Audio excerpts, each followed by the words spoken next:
funky. That is the rule. If you're on set, you've got to give it a sing. So we're going to return to a conversation that I found incredibly informative and very helpful as well. I think a lot of people can relate to this. Painful, frustrating, extremely uncomfortable. It's hard to know where the cycle of digestive disarray begins and ends. I think a lot of people are relating to that right now. And what exactly causes it? Well, to help us understand exactly what irritable bowel syndrome is, IBS. We all hear about it. Some of us don't even know that we are experiencing it. And what our bodies are actually going through in that process is Sean Willard from Relief Pharmaceuticals. Sean, welcome back, buddy.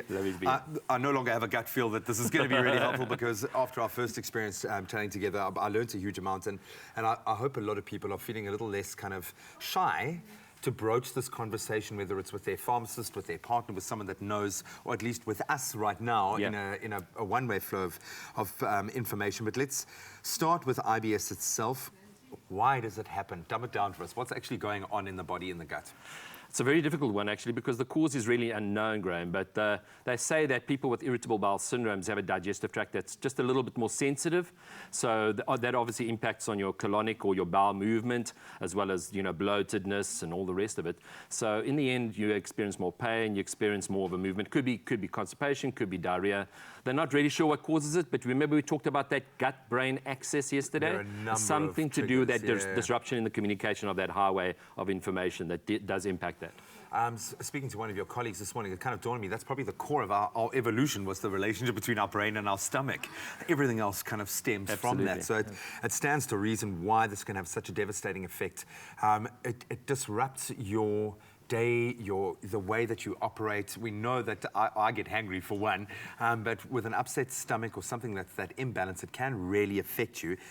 I suppose the quickest leap I would make is food. What foods, how does your choice in diet affect IBS from your experience? And from person to person, it would be obviously slightly different. So diet is definitely a major part. I think things like your cruciferous veggies, like the broccoli, the cabbage, the cauliflower, those gas-forming vegetables would be something. Fried foods, even alcohol and caffeine, unfortunately. I love my coffee and I love my alcohol, but in moderation, absolutely, as Mom would say.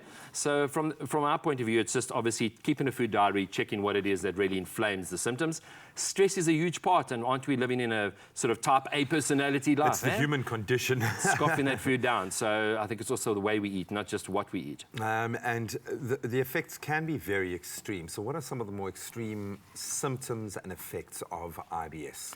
Yeah, so starting right from abdominal pain. Abdominal pain tends to be our anchor tenant, as it were, and that's that extreme pain, as well as the bloating, as well as the changes in our bowel habits. Could be constipation, diarrhea, or even a mixture of the two. And again, we're not too sure why one seems to have it worse. Sometimes it's because of a sensitive colon.